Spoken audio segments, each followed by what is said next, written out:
¿Qué tal? Muy buenos días a todos, bienvenidos a un nuevo programa de Junta Médica. ¿Se acuerdan que hace un tiempo estuvimos hablando de los diversos tipos de hernias, pero les habíamos dicho que todavía no íbamos a tocar la hernia discal? Bueno, pues hoy ha llegado el día en que vamos a hablar de la hernia discal. Realmente hay varias causas, ¿no? Se dice que cuando uno carga mucho peso y encima en una mala postura, podría generar una hernia discal. Ahora, ¿ustedes piensan que con este tipo de hernias lo mejor es una intervención quirúrgica o no? Bueno, los especialistas que han venido hoy al programa nos lo van a contar. Empezamos.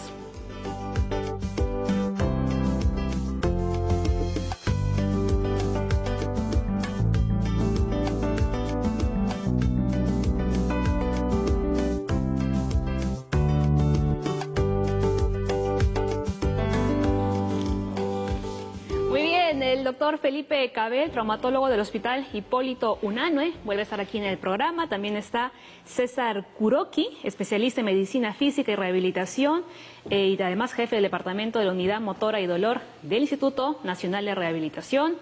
Y también el doctor Pedro Soto, neurocirujano y jefe del servicio de neurocirugía del Hospital 2 de Mayo. Bienvenidos al programa, bienvenido una vez más, doctor, gracias por acompañarnos. Y habíamos estado hablando de los otros tipos de hernias, ¿no? En programas anteriores, hoy hablamos de la discal. A ver, así un poquito a grandes rasgos, ¿nos podrían explicar en qué consiste este tipo de hernia y en qué se diferencia de las otras? Bueno, buenos días, gracias por la invitación de nuevo. Cuando hablamos de una hernia discal, lo que estamos hablando es de una alteración en un disco que se encuentra entre dos vértebras, ¿no? Esta alteración va a producir una debilidad en pared, porque en realidad una hernia, en términos generales, como ya habrán visto en los anteriores capítulos, es una debilidad de una pared. La pared contiene algo. Al debilitarse esta pared, el contenido tiende a salir. Entonces, eso es una hernia. Ahora, las hernias abdominales tienen debilidad en la pared abdominal.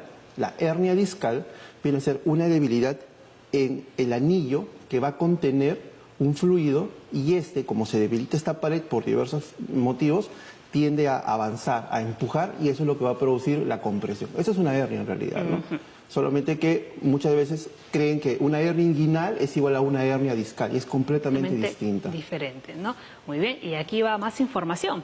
Una hernia discal se produce cuando una de las almohadillas suaves, es decir, los discos, ¿no?, que se encuentran entre las vértebras, sale del canal raquídeo. Una hernia de disco ocurre con más frecuencia en la parte baja de la espalda. Los discos del cuello, cervicales, también pueden presentar hernias, aunque con menor frecuencia. Si la fisioterapia no es suficiente para eliminar el dolor o las complicaciones son mayores, puede ser necesaria la cirugía. La cirugía, digamos, no va a ser aplicable en todos los casos, ¿no? No. La cirugía solamente tiene indicaciones específicas y claras, ¿no? Tal como indica el doctor, obviamente esta compresión sobre una raíz tiene que tener algunas características importantes para llegar a ser quirúrgica. De primera intención, todas las hernias son susceptibles de contractura muscular a nivel lumbosacro, cuando son lumbares, o a nivel cérvico-dorsal, cuando son cervicales. Y claro, el primer intento de tratamiento no solamente es con antálgicos, con antiinflamatorios, con relajantes musculares, tanto orales como parenterales, sino terapia física. La terapia física es parte del primer paso para el tratamiento de cualquier protrusión o hernia discal. Perfecto, muy bien. ¿Algo que comentar desde su especialidad antes de irnos a ver un video que tenemos preparado? Claro, en mi hospital, que es el Instituto Nacional de Rehabilitación, los pacientes con este tipo de problemas ya vienen derivados de otros hospitales, ¿no? Pueden ser de hospitales del Ministerio de Salud o privados. O sea, tienen que venir ya con un diagnóstico predeterminado. Y como dice el doctor, pues la gran mayoría necesitan el apoyo fisioterapéutico. Entonces nosotros hacemos un examen previo también de estos pacientes y según la patología que presenta, según los síntomas que tenga, nosotros aplicamos un tratamiento multidisciplinario. Es decir, que no solamente es la terapia física, o sea, los masajes que conocemos, el ultrasonido, etcétera, sino también es un apoyo, por ejemplo, de terapia ocupacional, donde tiene que enseñársele al paciente cómo cargar peso, cómo agacharse, a las amas de casa cómo planchar, ¿no es cierto? Cómo tener las cosas en la cocina, que no debe estar en alto, debe estar en bajo, etcétera, etcétera, ¿no? También tenemos el apoyo de la parte psicológica, porque estos dolores pues son crónicos también. y el dolor crónico nos lleva a alteraciones, ¿no? de humor, psicológicas, etcétera. Entonces tenemos también el apoyo de un psicólogo. Y si el paciente pues necesita, digamos, es pobre y no alcanza de repente a los programas de ayuda como son el CIS, etcétera, también tenemos el apoyo del asistente social, ¿no? Para tratar de darle un mejor tratamiento multidisciplinario. Listo, ya está la información, se acabó el programa. No, mentira, hay mucha información, así que la vamos a ir desarrollando durante toda esta hora. Y ahora sí vamos con lo anunciado, tenemos un video, ¿no? Preparado por el Ministerio de Salud que habla justamente sobre la hernia discal. La hernia discal, llamada también hernia de disco, puede presentarse en la región cervical, dorsal o lumbar baja. ¿Por qué ocurre una hernia? Porque la protección de un disco se llama anillo fibroso, que es de una pared de colágeno, que cuando uno es joven eso está pues vital, está bien hidratado. Conforme uno avanza en edad, ese disco sufre cambios anatómicos. Y al deshidratarse ya no hay tanta elasticidad ni flexibilidad a la hora de mover la columna. Y ese anillo fibroso se desgasta y puede romperse. Esa es la hernia del disco. El síntoma más frecuente es el dolor lumbar. Cuando llega un paciente en ese estado, nosotros repetimos los analgésicos de mayor efecto. En ese lapso, el paciente puede mejorar, porque generalmente el reposo mejora al paciente. Tenemos algunas alternativas neuroquirúrgicas para ubicar la hernia y extraerla. Pero también existen técnicas microquirúrgicas para hacer esa misma tarea, pero en espacios más pequeños, que a su vez van a beneficiar al paciente, sobre todo en el tiempo de hospitalización y obviamente también en el tiempo quirúrgico. Las respuestas son favorables, son positivas, mejoran mucho los pacientes y se reintegran a sus labores. Una recomendación importante para todos nosotros es guardar una buena postura, una buena actitud, obviamente no subir mucho de peso, y eso sería lo más adecuado. Muy bien, agradecemos una vez más al Ministerio de Salud. Veíamos, por ejemplo, que las bicicletas estacionarias o estáticas son una buena herramienta, ¿no? Quiero que el doctor Cabell nos acompañe un momento aquí al plasma, ¿no? Para iniciar una pequeña clase de anatomía. Vamos a hacer anatomía. Venga para aquí conmigo, ¿no? Porque nos va a explicar bien, ¿no? El tema de la columna vertebral y todas sus partes. A ver, vamos a ser un poco prácticos porque no es una clase de anatomía, sino es una clase más de practicidad de nuestro cuerpo, ¿no? Ya. La columna, como ven, es un eje, ¿no? Y este eje está compuesto por pequeños huesitos que se llaman vértebras. Estas vértebras, a su vez, van posicionadas una sobre otra y entre cada una de ellas existe lo que se llama un anillo. Esta columna vertebral tiene 4 segmentos, ¿no? La parte cervical, la parte dorsal, la parte lumbar y la parte sacra. ¿Por qué es importante reconocerlas? Porque estas 4 partes, la parte cervical y la parte lumbar es la parte móvil, mientras que la parte dorsal y la parte sacra es la parte rígida. ¿Qué quiere decir? Que si estas partes se mueven, son las que están propensas a desarrollar las hernias por compresión o por movilidad. Y de estas zonas, la parte cervical es más movible, tiene una capacidad de rango de movimiento mucho mayor que la parte lumbar, por lo que esta parte, digamos, está más protegida que la parte lumbar. La parte lumbar tiene una movilidad no tan amplia como la cervical, por lo que esta zona es la que es más propensa al desarrollo de hernias de disco. No es que no se puedan desarrollar en estos segmentos, pero lo más común, y la que causa más sintomatología es la parte lumbar. Entonces, esto es, digamos, a grandes rasgos lo que es la anatomía de esta parte de la columna. Ahí vemos el disco. En este caso, este es el disco intervertebral. Que vendría a ser más o menos como un amortiguador. Exacto, ya eres prácticamente una doctora con nosotros. El disco prácticamente, yo pensaba que ya lo era ya. Es que te falta el CMP. El disco intervertebral, ¿cuál es la función? ¿No? Amortiguar el impacto entre estos dos huesos. Si nosotros tuviéramos estos 2 huesos sin esto, prácticamente se destruirían. Porque la columna vertebral además tiene la función de carga, es decir, va a amortiguar el peso. Tiene la función de protección, porque en las vértebras hay un hueco. Este hueco es el canal por donde va a pasar la médula espinal. La médula espinal es, digamos, la conducción eléctrica de todo el cuerpo. Y por estos orificios, que son los que se producen entre la unión de cada uno de estos huesitos, van a salir las raíces nerviosas que van a darle sensibilidad y movilidad a todo lo que es extremidades, a todo lo que es la parte sensitiva, orgánica, visceral.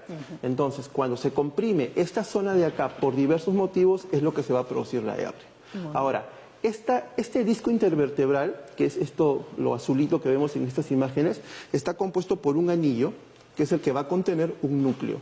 Este núcleo, que es principalmente contenido líquido, va a hacer de que sirva de amortiguación. Y el anillo va a proteger de que este líquido, este núcleo, no se salga. Con el tiempo, supuestamente, este líquido va a comenzar a perder esa fluidez, esa hidratación, por lo que las hernias van comenzando a presentarse ya conforme van pasando las décadas, a partir de los 30 años más o menos. Y el anillo fibroso además también va perdiendo esa capacidad de resistencia y de contenido. Entonces se puede ir fisurando y este núcleo, que es el de acá, va a comenzar a salir por diversas zonas de acá, ¿no? Entonces, este es el anillo fibroso, este es el núcleo, por eso se llaman hernias de núcleo pulposo. El nombre es hernia de núcleo pulposo, porque este es el núcleo, que es como una pulpa líquida, y este es el anillo que lo contiene. Y si se dan cuenta, aquí está lo que les digo que parece como una mariposa, es la médula espinal. Muy bien. Entonces, cuando comprime diversas zonas, dependiendo ya por dónde sale, es que se va a producir esta hernia y va a causar ya la sintomatología, ¿no? Entonces, esto es anatomía, digamos, de 5 segundos, ¿no? Anatomía para dummies, o sea, algo rápido para que podamos entender por qué se forman y la sintomatología va a depender de por dónde está comprimiendo, ¿no? Entonces ya vamos a ir aprendiendo cuáles son las sintomatologías y cómo se hace el diagnóstico. Sí. Pues, ¿no? Perfecto, muy bien. Puede volver a su lugar entonces. ¿Le hemos entendido? A ver, les voy a preguntar a los chicos, a ver, vamos a hacer examen. Ahora, las hernias, digamos, pueden aparecer porque alguien hizo un mal movimiento o cargó demasiado peso y aparece en ese momento, y también se puede ir acumulando con el paso de los años hasta que, digamos, ya no aguanta más. Claro, este es un fenómeno degenerativo, ¿no? Conforme pasa el tiempo, esos anillos que contienen al núcleo empiezan a fisurarse. Al inicio no hay clínica porque no hay mayor compresión, pero conforme hay repetitivamente estos efectos de carga mecánica, es cuando empieza a haber esa protrusión, esa salida del núcleo pulposo, justamente por donde está saliendo una raíz nerviosa. El foramen, que es el agujero de salida del nervio raquídeo, justo por ahí es que va anatómicamente a salir esta protrusión. Hay ligamentos de contención en la parte anterior y posterior. Por eso es que anatómicamente no es fácil que haya una hernia mediana. Claro. Van justamente por los sitios más débiles desde el punto de vista anatómico, donde no hay una protección real. Y entonces por ahí es que se van bien hacia la derecha e izquierda, dando una clínica hacia una de las dos piernas, ¿no? Muy bien. Antes de irnos a la pausa, ya la última pregunta del primer bloque. A veces podemos pensar, ¿no?, que estas hernias se pueden generar, vuelvo a repetir, por cargar de repente mucho peso, pero alguien que está mucho tiempo sentado también podría presentar una hernia discal.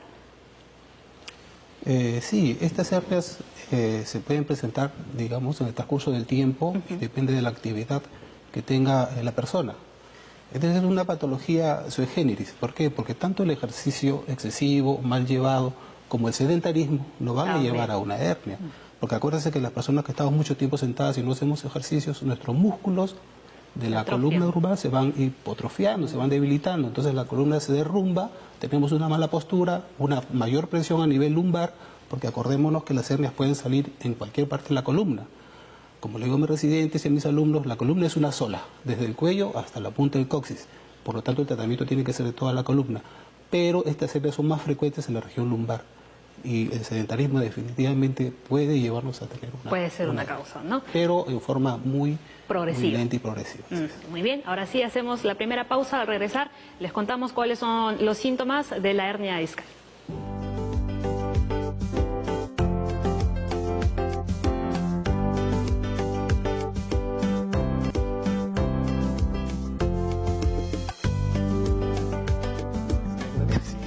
Continuamos hablando de la hernia de disco aquí en Junta Médica, y atención con este dato. Una hernia discal puede producir dolor, entumecimiento o debilidad. Sin embargo, no todas las personas sentirán dolor a medida que un disco se va deteriorando. ¿Estamos de acuerdo con la información? Conforme. Así es. Conforme, check, muy bien. Ahora sí, ¿cuáles son algunos síntomas, ¿no?, que puede tener uno? A ver, hernia discal lumbar. Dolor punzante en una parte de la pierna, la cadera o los glúteos.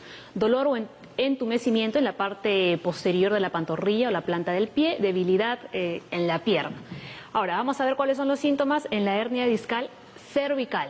dolor al mover el cuello, dolor profundo cerca o por encima del omóplato. La hernia discal cervical, ¿cuáles podrían ser las causas que originen este tipo de hernias? Bueno, en realidad las hernias cervicales más son por procesos degenerativos. Entonces se va acumulando en el tiempo y comienzan a producir esas molestias, pero que son pues progresivas. Bueno, en las hernias lumbares lo que tenemos que definir es qué es la famosa lumbalgia, ¿no? Entonces, lumbalgia es dolor de espalda. Entonces, y la espalda baja, que es la parte lumbar. Exacto. Entonces, muchas veces los pacientes van a llegar primero al traumatólogo porque van a decir, hice un mal movimiento, me golpeé, me caí, y llegan por dolor. Entonces ya nosotros comenzamos a evaluar al paciente, ¿no? Y vemos qué síntomas tiene o qué refiere, porque el dolor yo no lo puedo cuantificar. O sea, mi dolor puede ser distinto al que tú tienes, mi intensidad del dolor, ¿no? Puede ser distinto al tuyo, pero ya tiene un primer síntoma que es dolor. Luego que viene el dolor, ¿no? Uno ya tiene que ver clínicamente qué manifestaciones tiene tanto en la parte lumbar como en la parte de irradiación, porque si estamos pensando en una hernia, esto debe estar probablemente comprimiendo algún nervio y puede estar causando la famosa ciatalgia, la lumbociatalgia, que cuando ya está comprimiendo una terminación nerviosa y comienza a producir dolor referido. ¿Qué va a decir? Se me hormiguea, se me adormece, me duele y este dolor corre por detrás de la pierna, por detrás del muslo, llega hasta la punta del pie, por ejemplo. Esa es la ciática. ¿No? La famosa ciática. Entonces, ahora, no toda ciática es sinónimo de hernia, porque puede haber alguna irritación nerviosa, pero ya voy sumando uno más uno, ¿no? Medicina de sentido común, ¿no? O sea, tienes dolor, se va irradiando, la edad del paciente, porque también si yo pienso en una persona mayor de 50 años más o menos, ¿no? Porque 40 es mi edad, tampoco no soy tan factor de riesgo, pero 50 años, por ejemplo, el problema de la hernia, si bien puede estar presente, pero debo descartar a otros factores como una espondiloartrosis, un desgaste de la columna que va a traer molestias, que también pueden producir compresión, pero por otros mecanismos. Entonces yo ya voy haciendo sumatoria y voy pensando en el diagnóstico. Y hice otros exámenes de compresión radicular, que ya son más específicos, pero que me van orientando a llegar a un diagnóstico. Y con el diagnóstico en sospecha, ya yo comienzo a ir viendo qué posibilidades tengo y qué tratamiento se le puede ofrecer. Ahora, ¿puede existir una hernia discal sin molestias? ¿Que no presente molestias en el paciente? Claro, la presencia de una protrusión, o sea, simplemente que el disco empiece a desgastarse, empiecen a ver esas fibrillas que empujan al núcleo pulposo, pueden ser desde una protrusión, que es una ligerísima compresión, hasta una extrusión, que es la salida total del disco fuera de su límite, hasta llegar a ser una enorme compresión sobre la salida de una raíz nerviosa. Siendo una protrusión, una prehernia en todo caso, todavía no hay clínica, todavía no hay una real compresión, solamente hay una contractura muscular refleja, pero todavía no dan los signos de irradiación. La ciatalgia clásica, al comprimir un nervio raquídeo, todavía no está presente. Muy bien. Ahora vamos a ver los tipos, veíamos ahí. No, aquí hemos visto los síntomas. Esto ya lo vimos. Esto ya lo habíamos visto, ¿no? Y la cervical, que es la que más o menos ya nos estaban comentando, ¿no? A ver, algunos factores de riesgo. Cargar peso inadecuadamente, actividades repetitivas que sobrecargan la columna, manejar vehículos con frecuencia durante periodos largos, sobrepeso, tabaquismo y también, ¿no?, lo que ya nos comentaban, estilo de vida sedentario. Acá es importante recalcar de que actualmente estas hernias también están relacionadas mucho con la ergonomía. ¿Qué es la ergonomía? La ergonomía viene a ser el estudio del trabajo o de las posturas, ¿no?, en nuestro cuerpo. Entonces tenemos pues gente que trabaja en almacén, gente que trabaja cargando peso, estibadores. Entonces estas personas, frente a esta exposición de riesgo, que es una carga inadecuada de peso, pueden desarrollar hernias. Entonces es muy importante lo que es la educación, ¿no?, la prevención. Las hernias en un grupo pueden ser prevenidas si tenemos el factor de riesgo de carga de peso. ¿Y cómo se hace con educación? ¿Cómo se carga un peso? ¿Cuál es la forma adecuada de levantar un peso para evitar que la columna se comprima? Porque como este es un efecto mecánico, si yo cargo un peso utilizando el peso de mi columna, voy a comprimir mi columna y voy a causar una probable extrusión o protrusión. En cambio, si yo utilizo la fuerza de las piernas para poder hacer una carga de peso, y evito que la columna sea la que trabaje y evito estos problemas. Dentro de un gran grupo, ¿no? Pero actualmente, como en rehabilitación se ve mucho, ¿no? Las enfermedades ocupacionales pueden estar relacionadas a cargas inadecuadas de peso y el desarrollo de hernias lumbares, que también es un factor incapacitante. Recordemos también que un gran riesgo de pérdida de tiempo laboral es por lumbalgias o problemas de hernia en personas que tienen actividad mecánica. Entonces la educación va a favorecer al trabajador, va a evitar las hernias, va a evitar su complejidad en salud y va a favorecer a la empresa porque un trabajador sano produce más. Exacto. Y realiza su labor sin ningún riesgo, ¿no? Ahora, ¿qué debería hacer, por ejemplo, un chofer o un conductor de un bus interprovincial, ¿no? Que tiene que estar, digamos, sentado un montón de horas? O sea, Lo primero que tiene que hacer él es no subir de peso. Cuidarse con el peso. El propio peso del paciente ya es un factor de riesgo importante.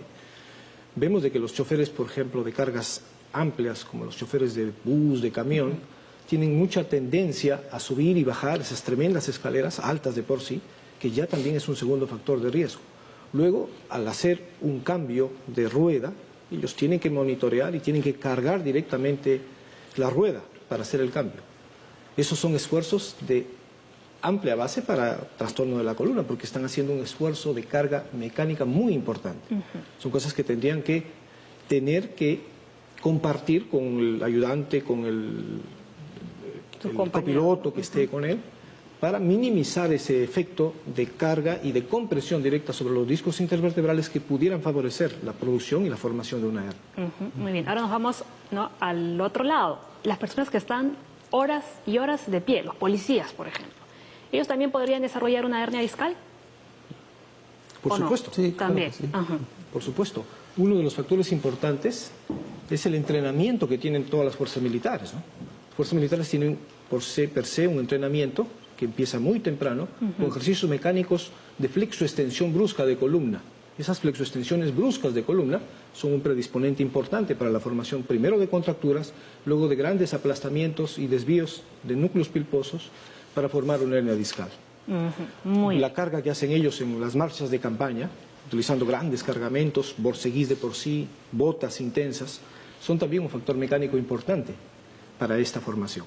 Perfecto, muy bien. Ahora, una vez que ya aparece la hernia de disco, algo que es fundamental es la rehabilitación, ¿no? Así que yo quiero que el doctor Kuroki me acompañe también ahora al plasma, porque vamos a ver unos videos, ¿no?, que nos van a servir de mucha ayuda, ¿no?, para hablar de la rehabilitación. A ver. Bueno, videos e imágenes, ¿no? Veo por aquí. A ver. Bueno. Toda suya el plasma. Ahí ve, ahí está. Bueno, acá estamos viendo las imágenes ya, el tratamiento indicado por el médico especialista, porque cuando llega a nuestro hospital, el paciente pasa por el médico especialista en rehabilitación. Y nosotros hacemos un exhaustivo examen, ¿no? Si viene ya, como digo, referido de los colegas, entonces vamos a pasar de frente a la rehabilitación.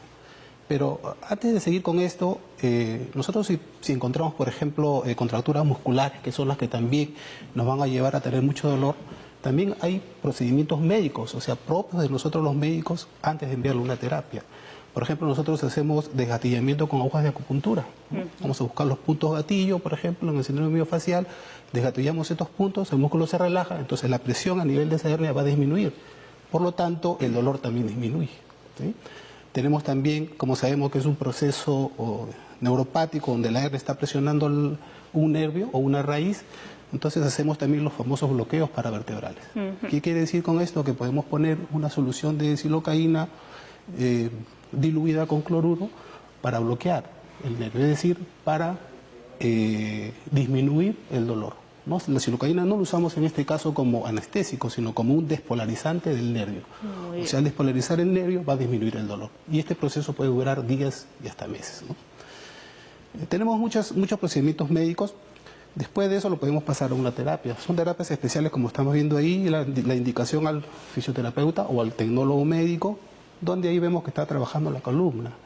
Pero como ustedes ven, más es estimulación y relajación de los músculos de la columna. O sea, son ejercicios que los puede hacer la propia paciente en su casa también, Exacto. ¿no? O sea, lo que pasa es que la gente piensa que yo me voy a rehabilitación y me voy a quedar toda la vida ahí. No, la rehabilitación es para que aprenda a hacer el ejercicio, ¿no? Lo aprenda a hacer bien hecho.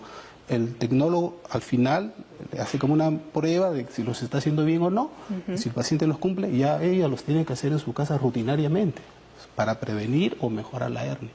Acuérdense que las hernias, la gran mayoría van a remitir con un buen tratamiento, analgésicos, y un porcentaje, creo que, si no me equivoco, de un 2 a 3% sí pasan a cirugía, ¿no? Porque también hay que pensar en esto, la persona no va a estar siempre en terapia. Si el dolor persiste, ¿no? Y un criterio es, si está en terapia por más de 3 meses y sigue el dolor, yo tengo que devolverlo al neurocirujano porque ya de repente necesita una cirugía, ¿no? Ahí vemos, por ejemplo, otra forma de hacer rehabilitación, ¿no? En una piscina. Sí, esta piscina, en mi hospital tenemos esta piscina, ahí estamos viendo lo que es el Watsu, o sea, para personas con hernias muy dolorosas.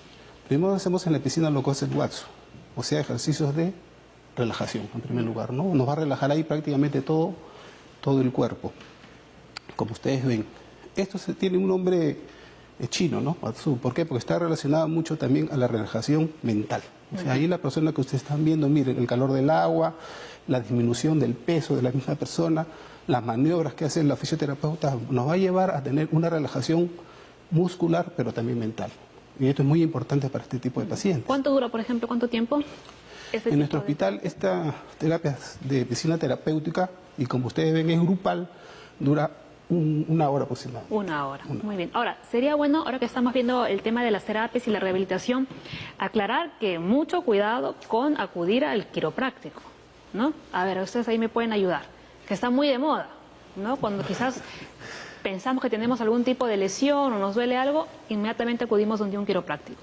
Lo que pasa es que en realidad la quiropraxia como profesión médica o como profesión de salud es una carrera que más o menos dura 5 años en otros países, que tienen un estudio de anatomía, fisiología, evolución, pero acá en realidad no existe una escuela quiropráctica, no es una carrera universitaria, entonces hay algunas personas que piensan que estudiando un poco de quiropraxia pueden manipular la columna, ¿no? Entonces dicen, por ejemplo, no, te voy a enderezar la columna, te la voy a poner en su lugar.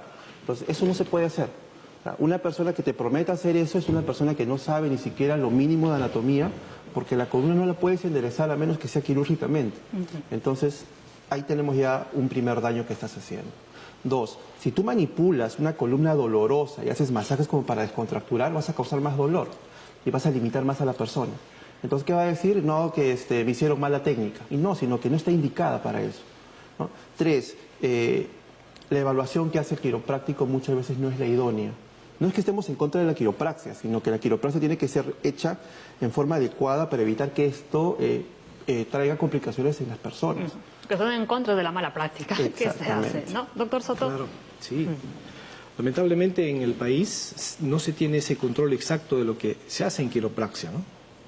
No es una entidad que esté regulada por el colegio médico, basta que tenga una licencia municipal y abren su tienda para la quiropraxia, ¿no? Lamentablemente digo tienda porque es realmente un negocio, no es un plano de dar salud, aplicar salud, sino fundamentalmente lo que hacen es ir y vender material, ¿no? Tantas sesiones, tanto costo, etc., ¿no? Pero no es académicamente, saludablemente, no es atención de columna o atención de músculos, curvaturas, columna, de ninguna manera. Entonces, como hemos visto en los videos, ¿no?, que eran del INR, esas son realmente las terapias que se deben de llevar a cabo. Sí, que quería también hacer un alcance sobre la quiropraxia. La quiropraxia, ¿qué significa? Manipulación manual vertebral. O sea, un ejercicio brusco hasta un límite de la columna para que haya una disminución del dolor o un bienestar, ¿sí? Ese es un granito de mi especialidad, ¿no? Porque eso lo hacemos nosotros incluso en el consultorio, pero se hace a pacientes que nosotros vemos que se le puede hacer. Por ejemplo, una persona sana, deportista, que por ahí es un mal movimiento, tiene su contractura muscular, pero sabemos pues que no hay problemas de hernia, ni picos de loro, ni fracturas, ni nada. Se le hace su manipulación y automáticamente el paciente sale sin dolor. ¿Por qué? Porque es muy sencillo en realidad, porque nosotros al sobreestirar la columna, como en todos los músculos que hay, se activan unos neuroreceptores. Estos neuroreceptores, a nosotros estimularlos como un acto reflejo, envían la información a los músculos contracturados y los relaja. Entonces, este relajamiento de estos músculos te dan bienestar inmediato y la persona sale. Otra cosa que no me gusta tampoco mucho de los quiroprácticos es que la persona o el paciente viene después conmigo empeorado, con mayores problemas, pero me dicen, doctor, pero al principio me mejoró. Sí, lógico, pues, porque no, un movimiento así le va a mejorar, pero solamente eso dura por unos momentos. Si la patología es otra, va a persistir. ¿Sí? Entonces, si es otra, definitivamente ya va a pasar a los doctores colegas o a rehabilitación. Claro. Eso también a veces sucede cuando uno va a los hueseros, ¿no? Eso es peor. Pues. No, ya es otro tema. Ya más. Ya, el huesero ya es peor. Porque Es de más bravo. Porque, o sea, uno, porque muchas veces manejan patología traumática aguda.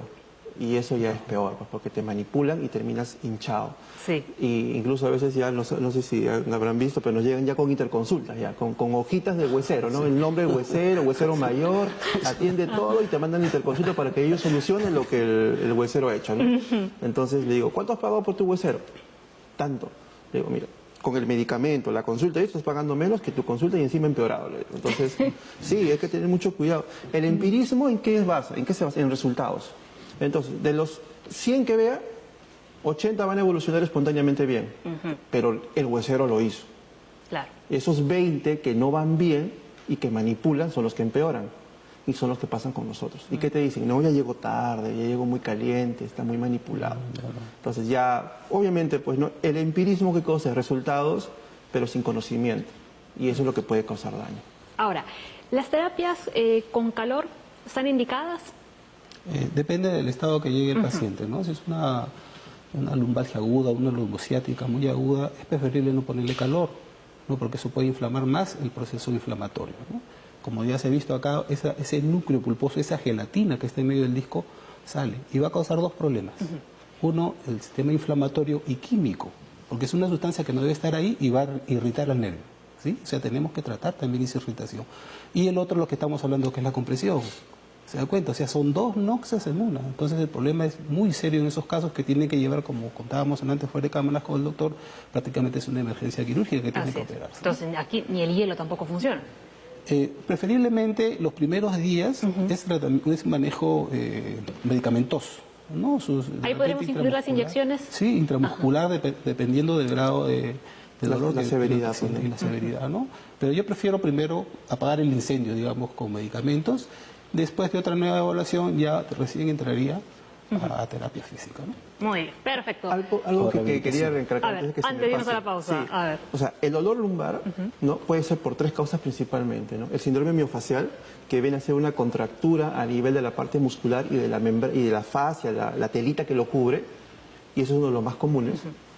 Lo segundo viene a ser las espondiloartrosis, que son ya desgastes de la columna, y tercero es la hernia. Los más comunes son la espondiloartrosis y el síndrome miofacial, mientras que las hernias del núcleo, de estas tres causas, es la menos común.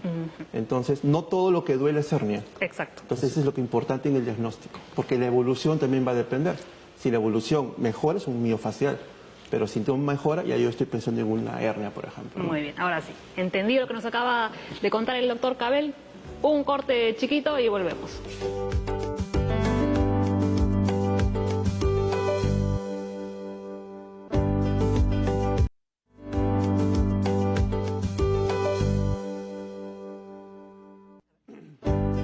Bien, continuamos aquí hablando de la hernia discal y ha llegado el momento, ¿no?, de centrarnos en las cirugías. ¿Cuándo es necesario, no, operar? Y el doctor Soto, ¿no?, nos va a acompañar para hacer la explicación. ¿Vamos con ese dato primero o la explicación? A ver, vamos con el dato. La mayoría de las personas con hernia de disco no necesita cirugía para corregir el problema. Pero ¿cuándo sí es necesario, doctor? Bueno, es necesario cuando el dolor se vuelve muy intratable. Si el paciente ya fue hacia una terapia rehabilitadora totalmente reglada y es resistente el dolor a este tipo de terapia, ya utilizó su paquete de antiinflamatorios, relajantes musculares, y el dolor persiste, continúa la molestia, es más, empiezan a asociarse problemas sensitivos, adormecimiento, falta de fuerza. Obviamente es una cosa consecutiva y que no tiene respuesta al tratamiento del manejo rehabilitador y analgésico puro. Entonces ya estamos considerando en la posibilidad de una cirugía para descomprimir, para liberar ese nervio que se encuentra aplastado. Tenemos aquí, por ejemplo, una microdisectomía, una incisión pequeña en piel, el ingreso con microscopía para favorecer la visión, siendo un corte muy pequeño, de 3 centímetros, más que suficiente para un espacio. Hacer una hemilaminectomía, retirar un poco de la vértebra posterior. El ligamento de contención, que es el que está presto a liberarse, y hacer la extracción de la hernia, del pedazo de disco que se encuentra en plena conexión de aplastamiento contra el nervio raquídeo. Entonces, una cirugía de liberación. Básicamente es ir y descomprimir, liberar a un nervio que está aplastado por el disco, por el núcleo pulposo que se encuentra haciendo compresión justamente en su salida, en el foramen. En esta clase de intervención, digamos, siempre va a haber riesgo, pero no va a haber demasiado, ¿no? Claro, consideremos que en el caso de las lumbares, las hernias del núcleo pulposo lumbares, el segmento más alterado está entre el E4, L5 y el E5, S1, que son los segmentos donde no hay médula. Nuestra médula en el adulto normal se encuentra fundamentalmente a nivel del E1 y L2.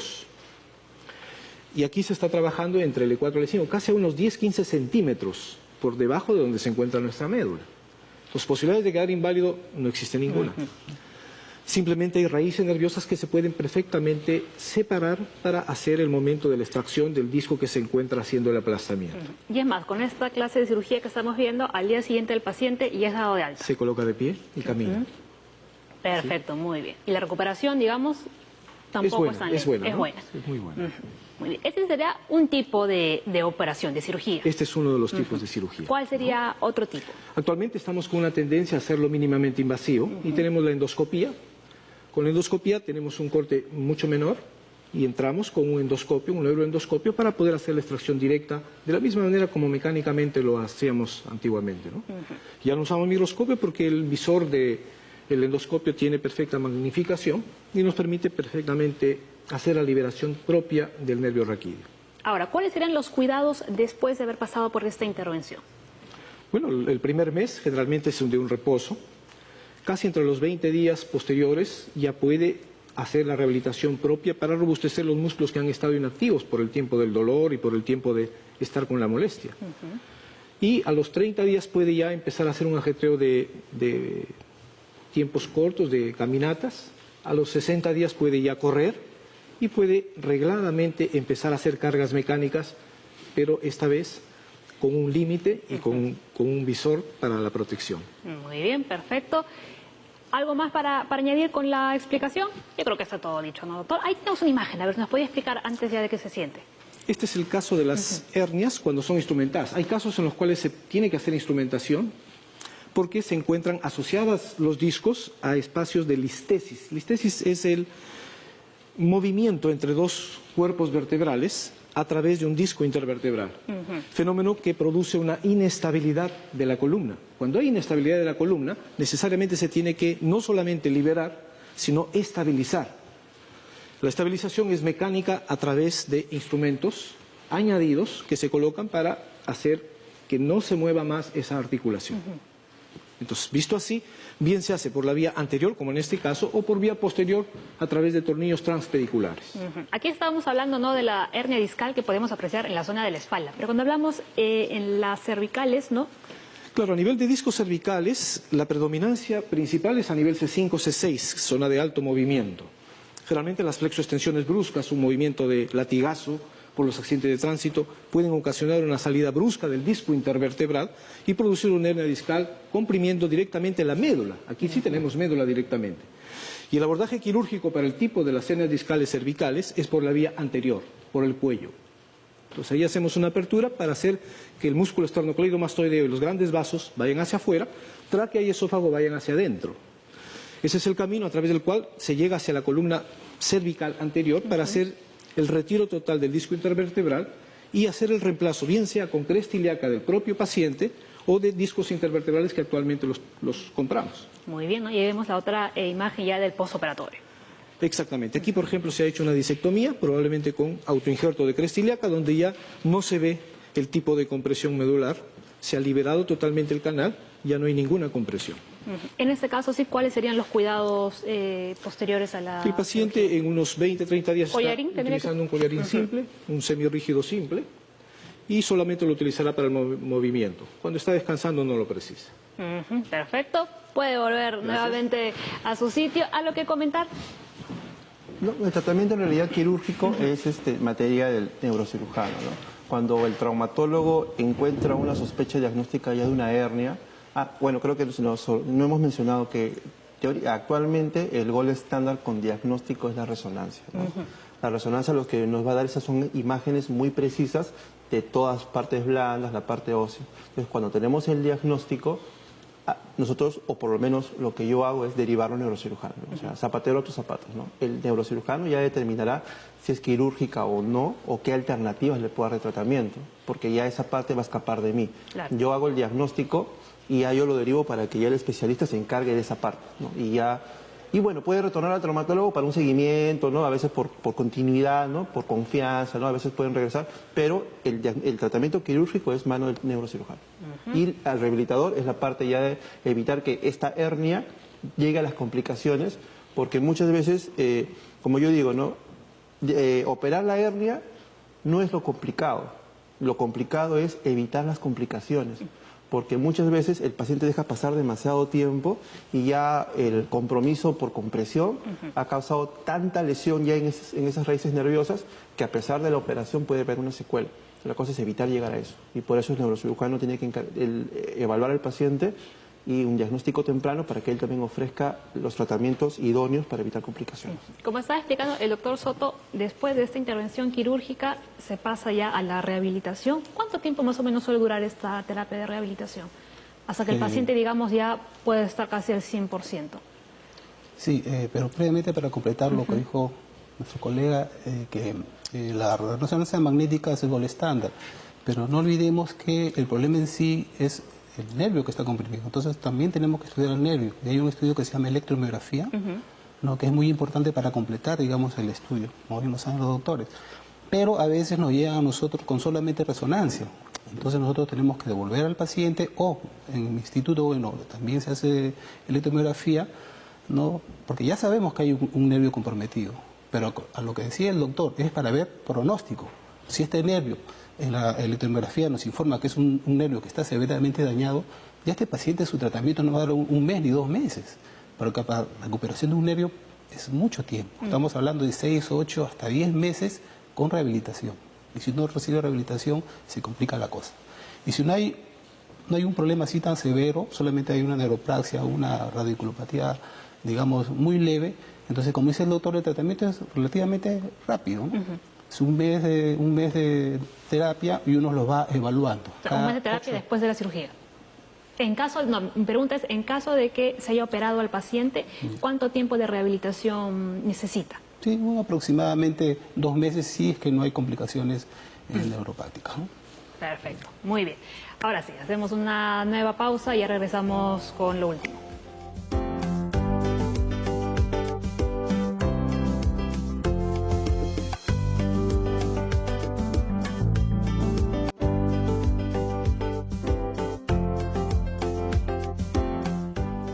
Con las conclusiones finales, aquí nos llegó una consulta.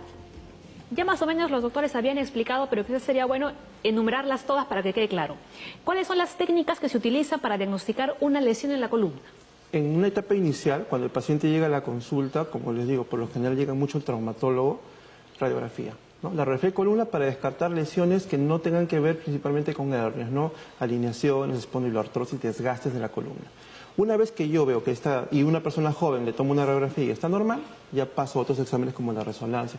La electromiografía, ¿para qué me va a servir, como el doctor dijo? Para poder yo determinar el grado de lesión, ¿no? Entonces, esas son para saber diagnóstico y pronóstico, ¿no? Y con eso sería suficiente en un primer momento, ¿no?